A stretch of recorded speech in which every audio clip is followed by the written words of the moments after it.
Welcome. Welcome back to the ever most professional episode here. We're in a series of budgets and finances. We have a very special guest. Please welcome Joe Lagilia with Oak Leaf Community. Mortgage, is it, or? Yeah, that's it. Good morning, everyone. I'm so glad to be here. Long time coming to make a guest on this show. I'm super excited, Chris and Sarah. Thank you for having me.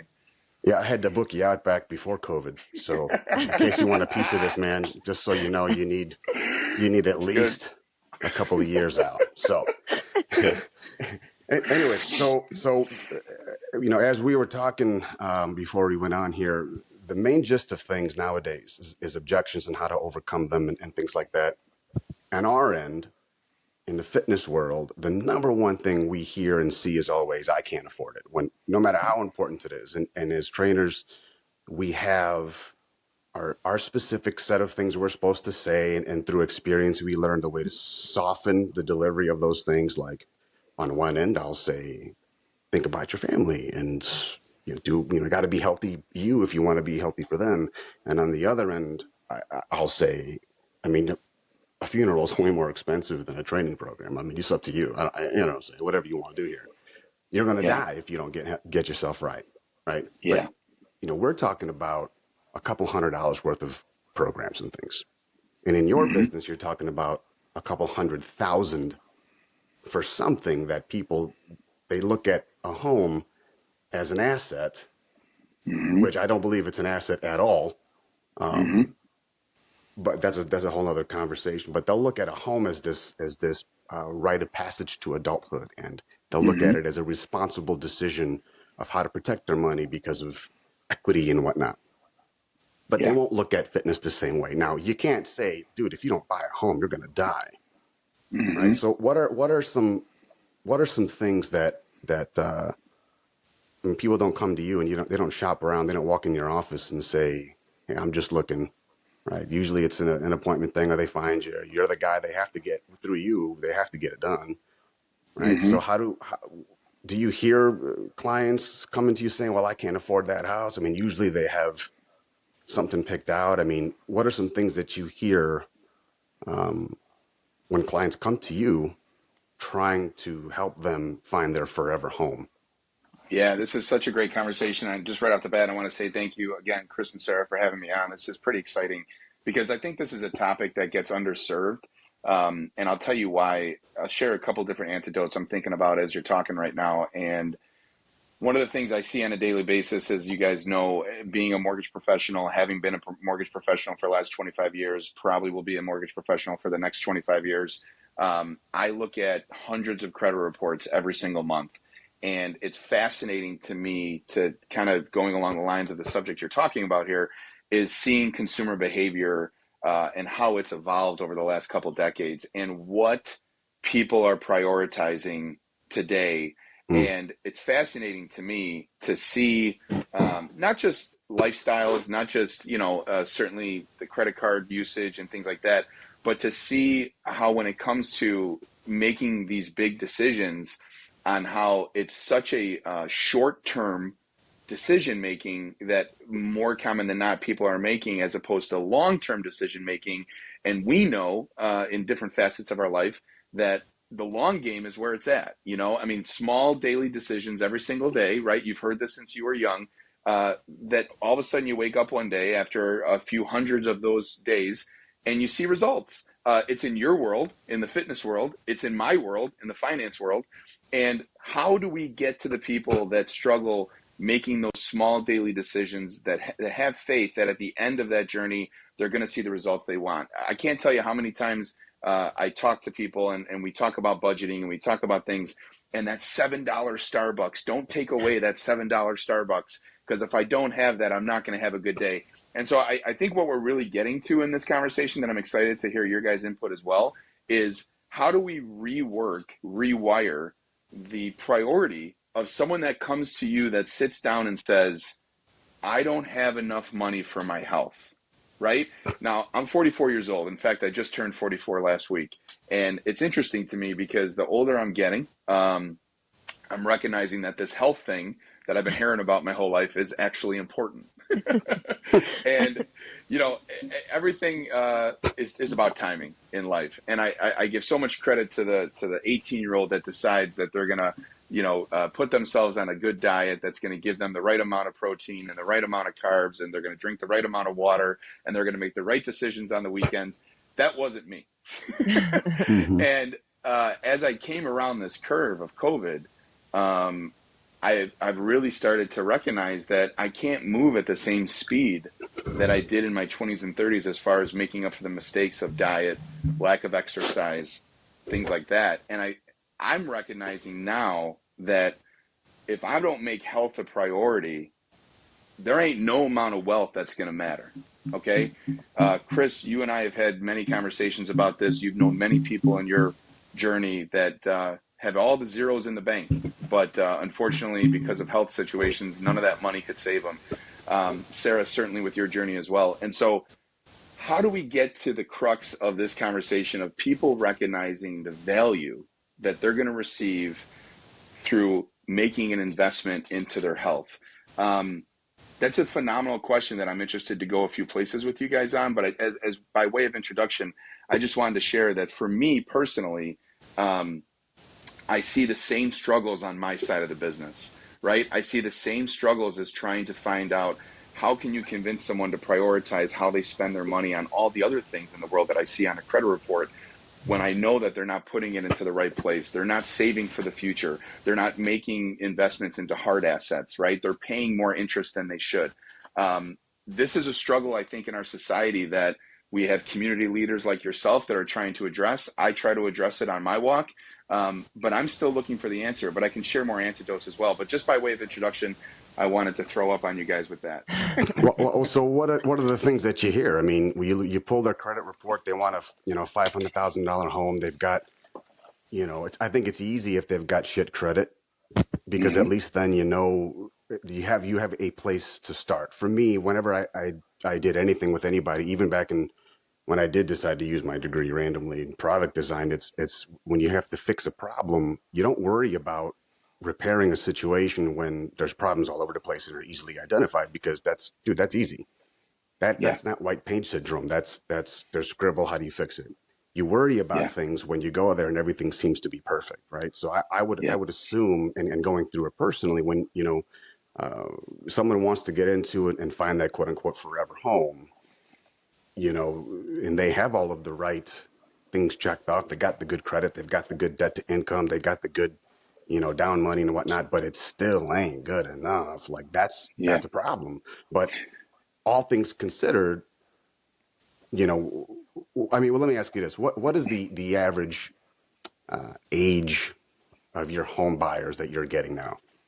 Yeah, it's a great question, and then I got somewhere I really want to go with this because you just triggered something for me. I'm known to But it's trigger a not. few people in my Yeah, it's time, good though. I've known you a long time, so we're good. We're good. and I'm doing good on You the know, language too, so you can use this for yours as well. It's okay. I'm amazed. I'm Yeah, amazed. I'm it's not gonna lie. non-exclusive. You're good, brother. Go ahead. I like it. I like it. I like it. First off, the first time home buyer, it's funny you bring up that question. The age of the first time home buyer continues to get older. I think there's a few reasons for that. I mean, of course, I can get into inflation over the last couple of years that things are more expensive. So Junior's staying in mom and dad's basement a little bit longer because he just can't buy the house right now. But also, I think there's other reasons. I think that, the age of responsibility is changing and the age of someone that's entering adulthood is changing. So The 20s, 30s. Yeah, 34 years old is the average first Wow. time home buyer. Mm, Yeah. Yeah, mm, mm, which mm. again, what's interesting about that is that if you look back, my father's 78 and my mom is 77. The average age of a first time home buyer back then was 21, 22. And so Wow. whether that's people are starting their families later, whether that's people are moving out of the house and becoming responsible later, you can go a whole different Yeah. few ways with that. But what's interesting to me about this conversation is that when you look at the uh, current outlay of responsibility, right? When I sit there and I talk to someone who, you said it, Chris, you said it better than me, someone who has not good credit, someone who has had something happen to them. Here's what I can tell you from personal experience, and I think maybe this is going to answer some of the core questions here for this podcast. It wasn't until at 28, 29 years old, I had a home that I could not afford anymore because of the recession of 2008, Mm, that I started getting letters from the bank saying, either you call us and talk to us, or we're going to start to aggressively move into foreclosure.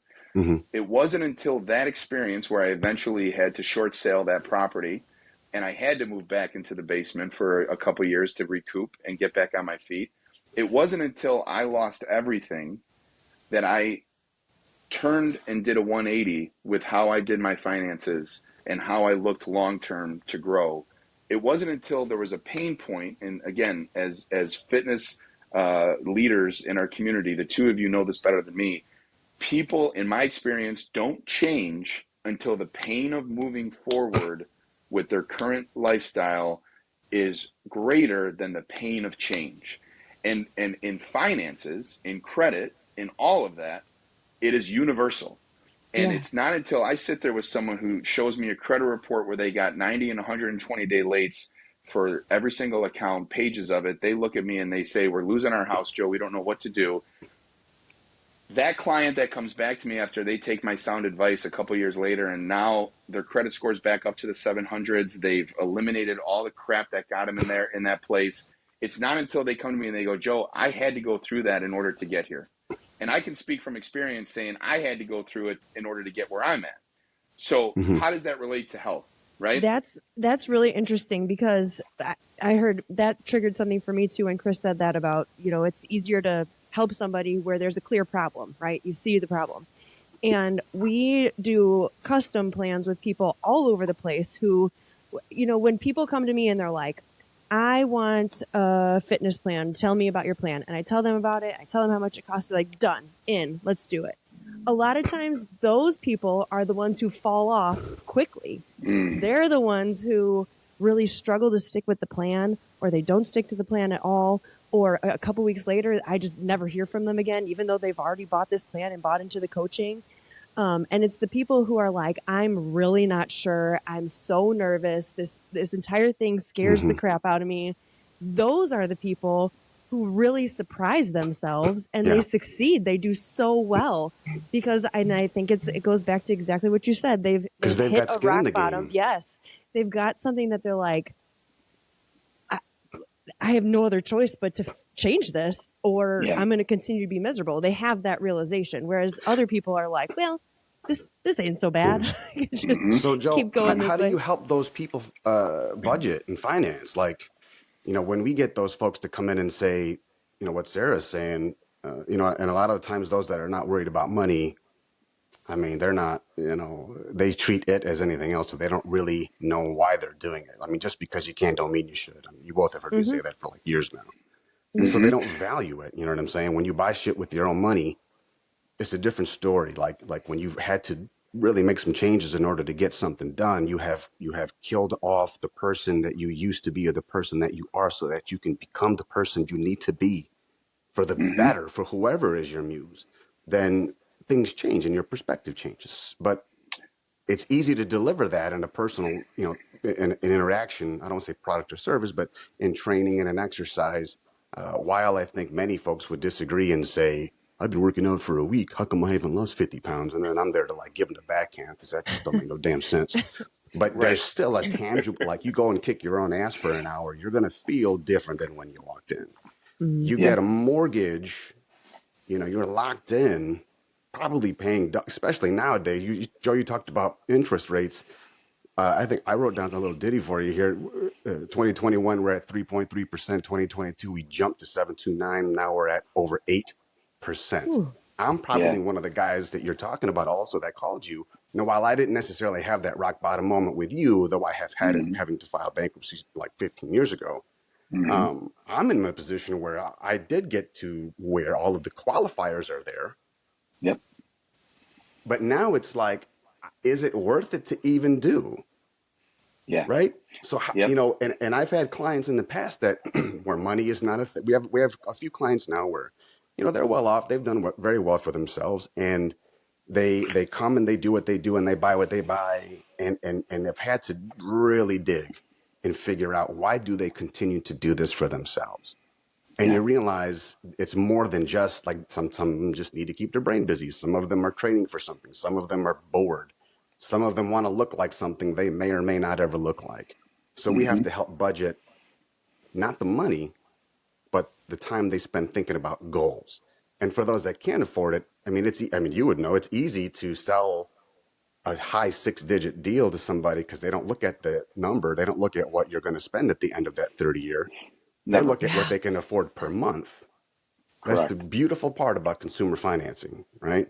And so when we get people who say it's a $600 custom, this is going to change you. If you jump on board, this will change the fact, unless you're hiding something medically, but this is going to work for you. I can't afford it. Okay, how much can you afford? $100. Cool. It's $100 a month for 6 months. Like we have that option. But then Yeah. all of a sudden there's further, argument. And then it's like, okay, it's not about the money at all for you. But you got Yep. a problem committing, my man. Like, you know what I'm saying? Yeah. So Yeah. do you help, like the $7 Starbucks is a little bit more, it's an applicable, what's the word? Metaphor, right? But, and it is active. It's accurate, but I think it's a little more accurate on our end because that $7 can get you a pair of sliders instead to do some ab exercises on. $7 at the end of the day. What do you say? I think $21 more per month in a down payment. Or no, how much? 1,000 per in a down payment is like $20 a month in your If mortgage. Is that that. right? Yeah. Yeah. If that. So like, Yep. how do you justify? How do you help people who see that concept and see that train of thought, understand it? Yeah, so a couple ways I want to answer that. First and foremost, I want to say one of the things I think that I've recognized in my journey, sitting down with people, talking through their personal finances, um, is that it comes down to mentorship. I see a young couple or a young man or a young woman come to me in their early 20s. They got more money in the bank than I ever thought I could have at that age, but they had Hmm. good mentorship at home telling them their path to go. This is how you save money. Make sure, that job you're making $15 an hour at when you're 15 years old. Why don't you take a third of that and put it in the bank and do that for the next 5 years? I, you know, my father tried to tell me those things, but I was the type of kid where I didn't want to listen, right? I wanted to learn all the lessons the hard way. That's just Yeah. me. Hmm. But having that mentorship, I want to build a bridge on that to say, every successful person, and by success is a definition of a few ways, but every successful person in life, whatever that means to you, you can link back a coach to them. It's unequivocal. It's not, you can't argue it anymore. There's no debate. I mean, you can go all the way. You can look at the Tiger Woodses of the world. You can look at all the other sports heroes of the world. They all had coaches and still do in order for them to operate at their most optimal level. You can find coaches in a lot of different ways. Here's what I know, and this is going to be a little plug for you guys, but I'm going to say it because I mean it. That in my workout journey, I played baseball growing up as a kid, uh, fell off, came back on, fell off, came back on.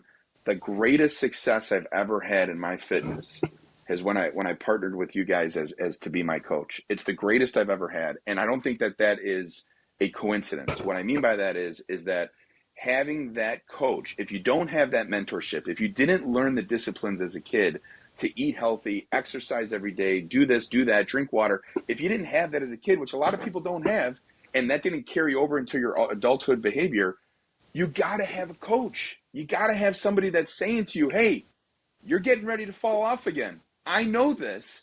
Come back, get on track. Here's the program. This is what you signed up for. This is why I'm here. And it applies to the fitness side just as it does to the finance side. What I mean by that is this.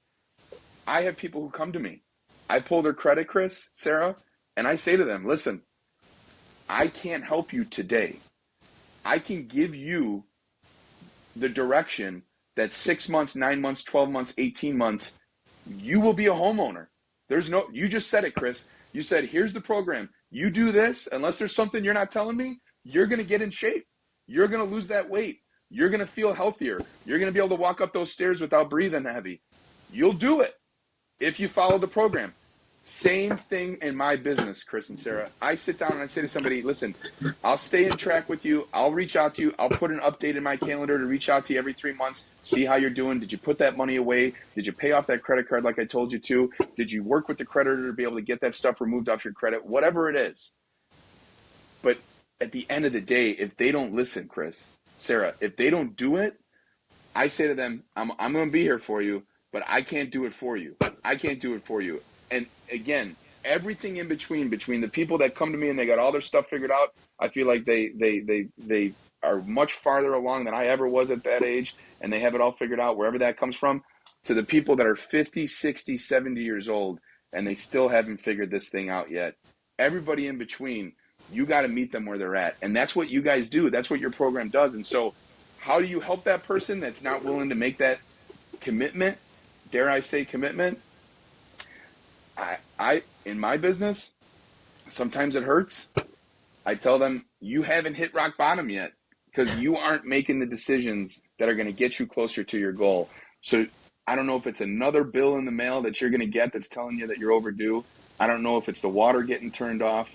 I don't know if it's you not having what you want to do for the holidays for your family because the money's, I don't know what it is, but you haven't hit rock bottom yet. But when you do, Joe LaGilia will be here to help you. And I believe that's who you guys are in the fitness world. You're telling the community, we're here. If you're ready to go in, we're all in with you. But we need you. We need you But the too. return it's different though, you see. With us, between keto, fasting, Atkins, just not eating like an asshole, plyometrics, calisthenics, hit training. There's a plethora of different ways. All of them are physiologically guaranteed, right? Down to, I mean, I'm not poking fun here, but down to eating disorders. If you want to lose weight, it's not that hard. It really is right there in front of you. But, and while it does coincide what you're saying because it takes time to build credit and all that other stuff. But I don't understand how, like, what do you say? Okay, so I wasn't going to go here, but whatever. What do you say to people like me who I did follow? I am there. And now loans are being pulled out from under me. I do qualify, but somebody Yeah. changed the game. They Yeah. changed. I'm following the same rules, but they changed. I got down to the 10-yard line and they bumped it back another 15 yards. That Yeah. wasn't in the plans. With Yeah. fitness, even with trauma, you're on your track, and then you lose the loved one. Yeah. Like we've been doing it long enough where we know how to, not make it better, but help you cope mentally through that. Even if that means taking some time. So we know how to coach on that end, but with people who don't see it that way yet, and the people who view their forever home over their forever body, which if you take a second and let that shit sink in, That's good. That's good. that one That's good. hurts, right? That's good. That's good. What do you say to that? What do you say to those people who do things that way and it still ain't ready yet? What, wait longer? Yeah. Because at that point, that home gone. Well, I don't want to come Oh, on here and and one more preach. thing, not to cut you off, but you know what, Joe? It has been a while since we've seen you at Commit. I'm sure you've not fallen off, but if you're going to go No, there, no, no, I'll no. go with you, bro. Let me hide We're waiting the for your bag. sign up. Let me move the bag of chips out of the camera view. Hold on one second. No, yeah, no, fair. And it's funny you say that, man, because again, coming up on another year of life here, it's becoming more and more apparent that I can't outrun father time with my current lifestyle, and certainly there's some things that we need to talk about. But I didn't want to come on here and preach, and I'm not going to, but I'm going to tell you something. It's interesting. What you just said had me very much remember a friend of mine who was a marathon runner, healthy as a horse, and was running, had his family on vacation with him, and was just taking a morning run on the beach and dropped dead of a heart attack on the beach. Family found him. Horrific story of one of the most healthy people I've ever met in my life. And I share that story to bring up the comparison you just made in regards to you did everything right and still the bank said no or whatever. Here's the thing. I think that all we have is today. And, again, not getting preachy, but I think waking up, having your feet hit the ground, you got air in your lungs. I think today is just the day that we got. And tomorrow is not promised. And so to that respect, it goes back to my original statement, my original thesis, which is all we have is to make those small decisions that moves the rudder, that gets us to where we want to go. Whether we get there or not, sometimes the door gets closed because there's another door that needs to open up that we can't see. And again, sometimes that statement hurts, Chris. And I've had a lot of doors closed that at the time I was shaking my fist at the sky because that door was Yep. closed. Yeah. And in hindsight, I'm going, you knew what you were doing. You knew what you were doing. Mm-hmm. Because if you didn't shut that door, I wouldn't have found this Yeah. better door to open up. So Yeah. I share that with respect to what you're saying, because again, it comes down to faith for me, and it comes down to saying, okay, this is where you got me, and there's a reason for it. But I also think that there's an accountability. You know, even our creator says that there's an accountability on our part to where we got to make these decisions. You can't sit on the Mm-hmm. couch all day long and think you're going to lose 25 pounds for next year. You got to do Yeah. something. And You got to again, cultivate the gifts he gave you. amen. And I think for me, Chris, it comes back to what you guys have to offer the marketplace is so special because it's an opportunity at the ground level. I see you guys, and I've said this to you, Chris, for a very long time, and just starting to get to know Sarah. I've said what you guys have should be on the cover of every fitness magazine in the country. It should be on every single fitness special on TV. It should be on every fitness podcast in the country. And for someone who's watching this right now, to get you guys at the ground level, because I know where you guys are going. There's no doubt in my mind where you're going. To get you guys at the ground level, whatever price point you offer is inexpensive compared to the value that they're going to get in return. How do you convince someone of that? Listen, I've done sales my whole life. It's all I've ever known. And I recognized a long time ago that I am in the education business. I also like to think I'm in the entertainment business, but that's another story. I'm in the education business, and I'm here to sit across the table, sit across the Zoom call, sit across the phone call from a client, and I'm here to educate you with 25 plus years experience in this business. Mm-hmm. I think I know what I'm talking about. And if that advice is received and moved on, wonderful. If I'm that person in your life that you go, you know what, the way you said it, how you looked, how you talk, how you treated my spouse, how you respond to me, we're partnering with you, Joe. If I'm your guy, fantastic. If I'm not, at least I left you with value for the next person that might pick it up. But I'm not here to sell nobody. And the moment that switch went off for me, my whole world changed. I enjoyed making the phone call. I enjoyed getting to the meeting. I enjoyed getting told no. Because to me, it's not about the end result. To me, it's about, did I add value in that conversation? And knowing you guys, that's all you've ever done. That's all you've ever done. And so for me to take this, I guess, to maybe a higher level, I stopped being connected to the end result a long time ago. And through that mental exercise, all of a sudden, all of those no's became yeses with me not even thinking about it. All of a sudden, those people realized I didn't have an inherent connection to your end result. I'm here genuinely and authentically to help you.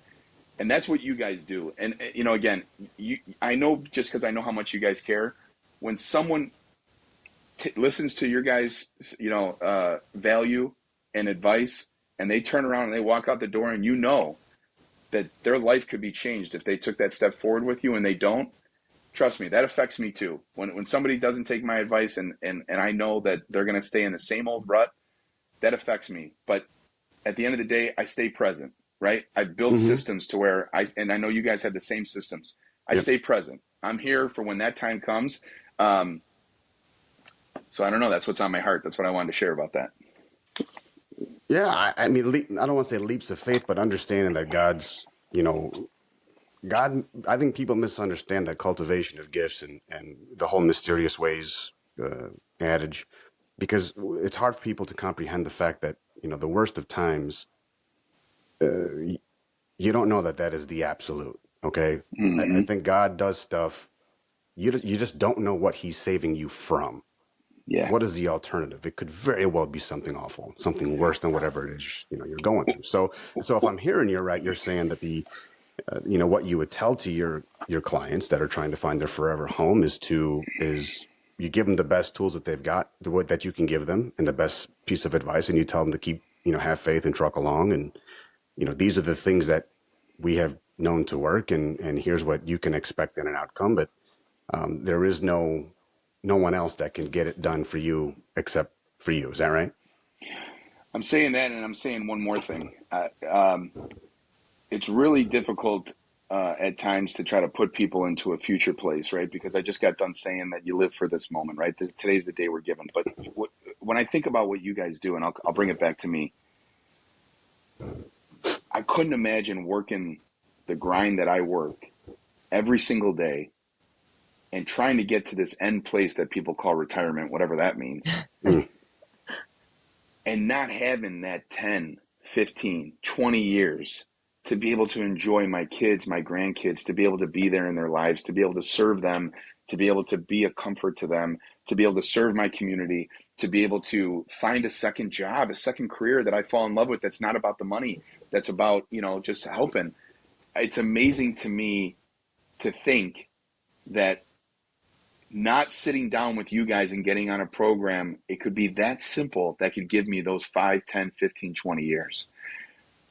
How do you get a person to go in that mind space, right? Now, let me bring it back to me. Sitting down with somebody and talking about home ownership, talking about creating generational wealth, talking about how home ownership today is still the greatest way for the average person to gain generational wealth. And thinking about somebody not thinking in the future that, man, if I buy this house today, that more likely than not in 5, 10, 15, 20 years, I'm going to have a nest egg that's going to set me up for that second part of life. You know what I'm saying here, Chris? And Uh-huh. and so it's either, you know, trying to forecast for them, which you guys do so well, trying to forecast their future self. And I do it all the time. And I could do a much better job in the health department of doing it because I'm working a grind just like you guys. Hey, I was taught to provide. I was taught to be able to serve my family by getting on my hustle. Thank God my father gave me those gifts and traits and talents. But at the end of the day, what's it all worth, man, if all of a sudden, I'm not there to enjoy it one day? And so I think you guys provide that. It's the same thing. I talk to all my investment planner and retirement planner friends.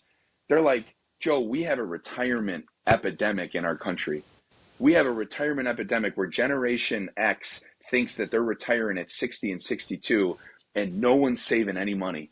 And Mm-hmm. they're not realizing that they're going to work to the day they die because we cannot get this message out to this next generation.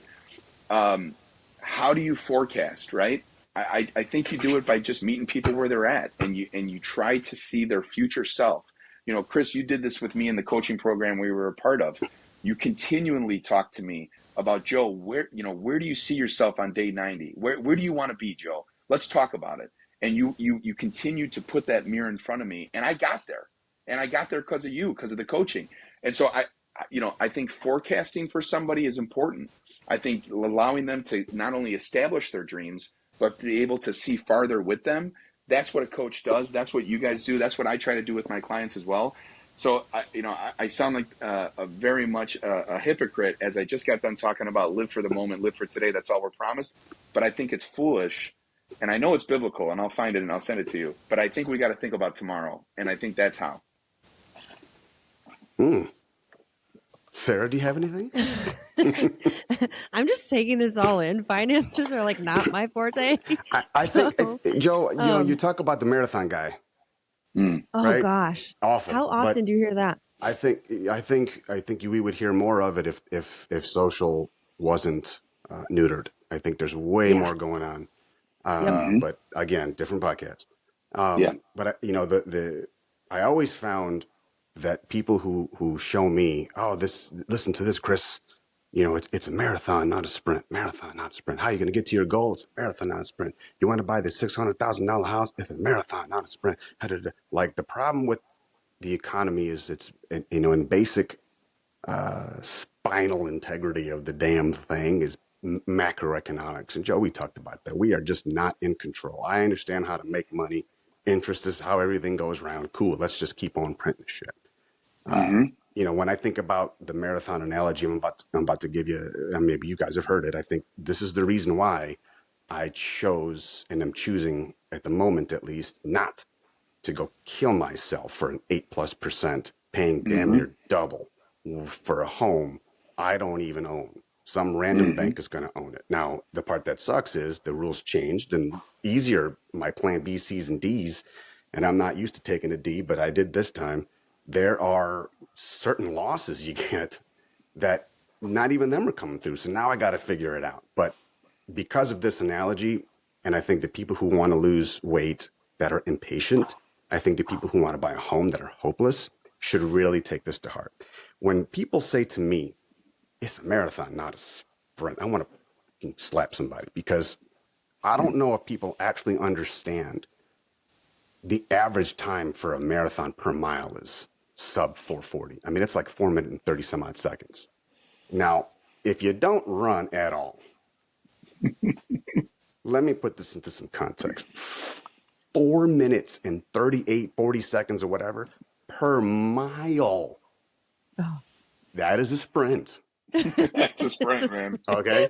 Unless you're that Ethiopian dude, that is a sprint. And if you don't believe me, you know what? Anybody back home in Illinois in your guys' neck of the woods, I challenge you right now, take your ass outside, map out a mile, and clock that. You come in sub 4:38, we can talk. I'll give you a free session. How's that? I'll give you a free, you know what? I have Sarah, I'll hook it up for you. We'll give you a free custom done right now. It ain't happening. It ain't happening. Well, no, but listen, now, cool. Let's just say you did. You're that high school jock that's just bam, bam, bam, right? Cool. Now do that 22 more times. Seriously. Then I'll train you for life for free. I'll wait. Yeah, no doubt. Now, if you're from Ethiopia, this does not include you. But my point is, you are sprinting every day. You're sprinting in the now. You're sprinting today so you can win the marathon later down the road. But make no mistake, there's training involved. Yes. Yeah. And the mile is irrevocably going to be the same. There's nothing you can change about that. 5,280 steps, no matter which way you look at it. Right? Period. Sarah, go ahead. You got something. I mean, you do. you guys, I didn't, fitness and finances, I have not ever really sat down and thought about all of the parallels there. But the way that you're talking about, like, I can tell you exactly what to do. I can give you all the tools. If you do them, then you will see results a year from now, however long from now, right? You will see the difference. You'll physically see the difference on your credit report. You'll physically see the difference in the mirror, on the scale, whatever. And that the marathon and sprint thing, it's like, it's not a sprint, it's a marathon. Okay, but in order to run a marathon, do you know how much preparation that takes? Like there is a whole lot of things that have to happen in between. And when you're sitting here talking about priorities, it's like you have to figure out, am I willing to do all these things that Joe's telling me to do to get my credit in line? Am I willing to do all these things that they wrote in this custom for me to do? Or am I not at the place yet where I understand why I want to do that? You talk about your future self or whatever. Your future self really comes from why you're doing what you're doing. Like, what is it in you that says, I need to make sure I get my finances in check? I need to make sure that I lose 50 pounds or whatever it is. But if you don't truly understand why you're doing that, if that why isn't big enough to you, if owning a house and being able to have your name on the title doesn't mean anything to you, then you're not going to fix your finances. You know what I mean? That's right. Like, it's very interesting how many parallels there are. And we've talked about this before, how fitness can be a gateway to believing in yourself other places. Like, if you can set a fitness goal for yourself. Like when I first started in fitness, I had never touched a dumbbell in my life. Like I was already almost 20 years old, gained a bunch of weight in college, had literally no idea what I was doing, nor did I really care until I decided that like I was sick of looking in the mirror and feeling disgusting. You know what I mean? And then you figure that out and you're like, oh shit, like I set a goal for myself. I knew I had to do A, B, and C. I did A, B, and C. And I hit the goal. And then it just becomes this thing where you're like, well, if I can do it there, then I can do it over there, and I can do it over there. Because you have that almost like proof to yourself that you can stick to something. And so the way that those two things are so interrelated is super interesting to me, because if you've succeeded in one of those areas, it goes to show you can succeed elsewhere. It just, you have to be able to wrap your brain around it and understand why you're doing it, or your brain's not going to be there and it's not going to happen. I think no truer words have been spoken than those right there, in the sense to say that I think in my seasonality of fitness, we'll call it, Chris, in my seasonality of fitness, there is no time that I feel more confident in every other area of my life when I am living a healthy, clean, fitness orientated lifestyle. Period. End of story. As Sarah, what you just said couldn't be more accurate. And I think that you just did future casting for me. I don't know if you realized or not, but you just did. And for the entire audience, you just gave future casting to all of us right there to be able to realize, wow, there's, my marriage would my marriage be healthier? Would my coworker relationships be healthier? Would my relationships with my family be healthier? If I'm healthy, do all these other things get healthy? The answer is yes. And I'm speaking from personal testimony. It's funny you talked about the marathon sprint analogy. I absolutely see the sprint being the daily activities, right? Those little daily doses where it's just moving the rudder on the ship a little bit, and that marathon being a long stretch. But I got one more analogy for you, because I'm sure we're coming close to the end here. But training for a marathon, if anyone that's watching has done it or knows someone who does it, they know that in your training, you never actually run a full marathon before the day of the marathon. And what that represents to me in this conversation, whether it be finances or fitness, it's getting out of your comfort zone. Mm-hmm. Period. End of story. And this marathon analogy that's really resonating with me, there's tough decisions that have to be made. I mean, don't allow the media, anything else to be able to, social media to fool you that, 6-minute abs and all this other stuff, or be rich by next week. There's tough decisions that have to be made. And here's what I'm saying. We live in the greatest moment in the history of the world right now. And by the way, tomorrow you'll be able to say that statement too. Before these opportunities don't exist, whatever that means, before the freedoms we have today to make the choices we have to make, the decisions, make these hard decisions now before these decisions are made for you, right? And that to me is what I hold near and dear to my heart is, and Chris, you got real, so I'll get real with you too. This year has been the most difficult year in my industry in the last decade, right? I mean, when you go from an era of 0% interest rate and all of a sudden that goes to 8, let's just say things can get a little tough. Had it not been for the pain and the scars of 2008 to 2010, I would not have been ready for what this year has been. We're losing 1 out of 4 industry professionals in my industry every single day. They're leaving because it's so difficult. And I'm saying to myself, thankfully I went through what I went through so that I'm prepared to weather this storm, because what's coming on the other end when the cycle turns over is that the marketplace will have less people to call, meaning it's going to be more market share for me and I can serve more people. I relate that to this health conversation, saying you living a healthy lifestyle, having a coach like these guys, being able to invest in yourself through their program, it gives you the opportunity to be able to serve more people in your life because you are at your best. Period. End of story. And that, to me, if that's not enough to have you sign on the dotted line, these guys will be here when that day comes. But anyways, that's my hot take on that. Yeah, and you know what else, Joe, that you just said about how all those people leaving your industry, and you feel prepared to go through this hard, tough time in the industry because of what you went through before.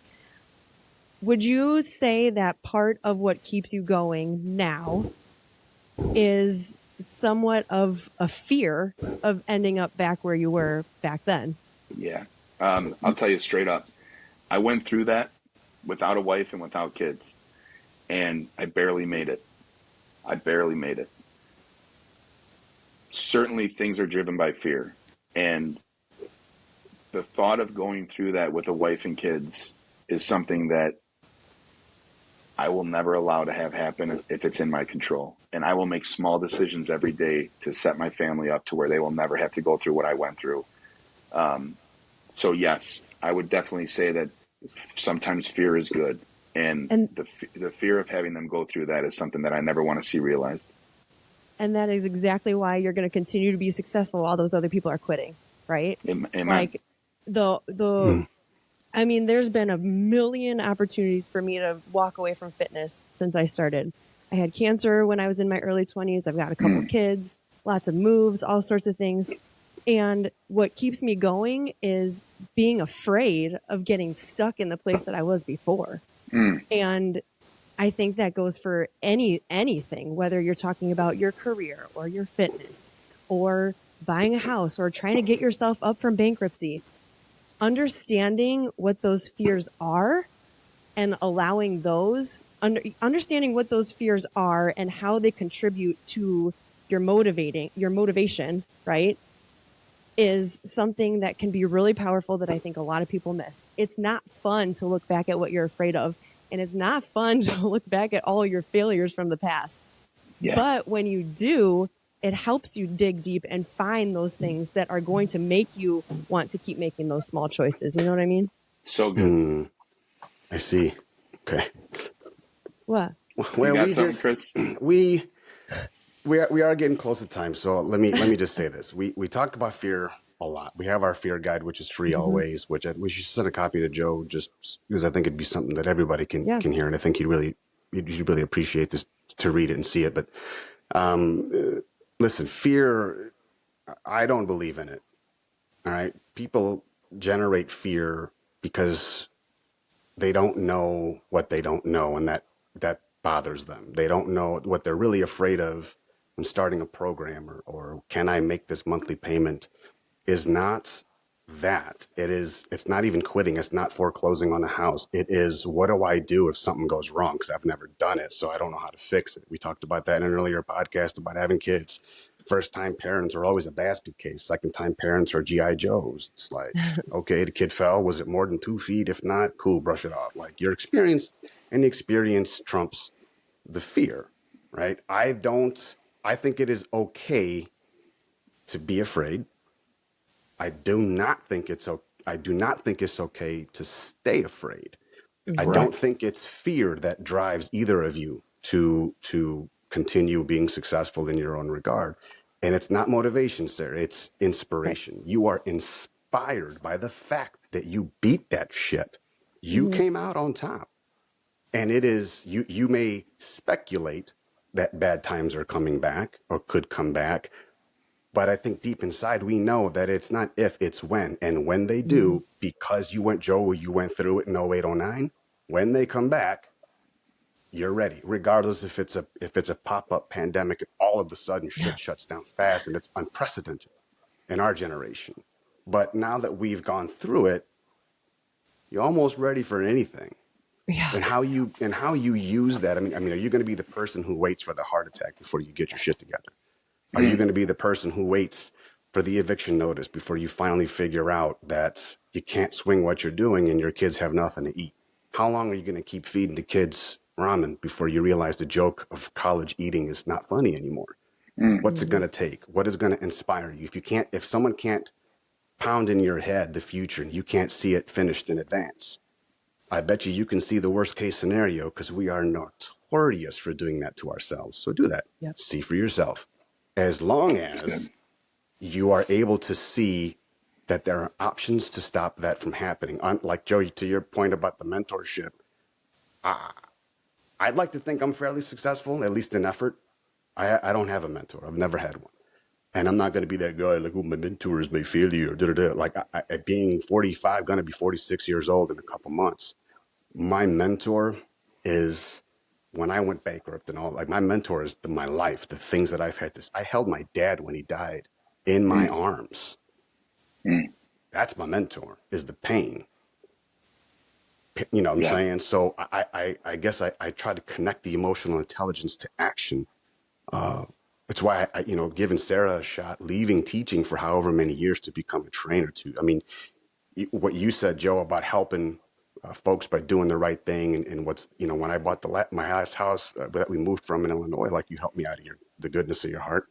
And even now, and I understand, I'm not confused by the fact there are things you just can't do.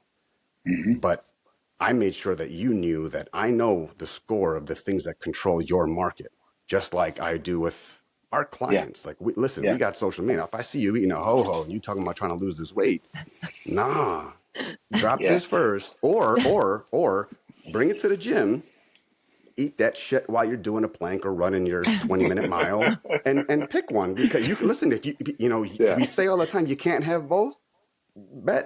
Try it. Hey, if you can do both, good for you. And if you can do both and you're 18, well, you're 18. You're going to be able to do both. Let's just be honest. But when you're 40 something, no. It'll You know, catch so up you're to you. peeing twice a night, your back hurts picking up your shoes. You know what I mean? You even smell the wrong liquor. You're yakking just off memory alone. Like Yeah. things change, right? But Yeah. if change will happen, change must occur. And you are absolutely in control of that. Well, 100%. I want to jump in real quick and say, first and foremost, thank you for the reminder. I got to remove that photo of me eating the ho-ho on Facebook. But number two, Hashtag already saved. Let hashtag me get it real screenshot. quick. Yeah. No, but I want to tell you, it's a great, and I would love to be honored to come back and maybe do a continuation here because I think it's a great kind of nugget to leave is talking about this fear. And I think that when I really look at the decisions I've made, and when I think about what you guys offer, the fear of accountability, I think is huge. Mm-hmm. And I think that people are either ready for that accountability or they're not.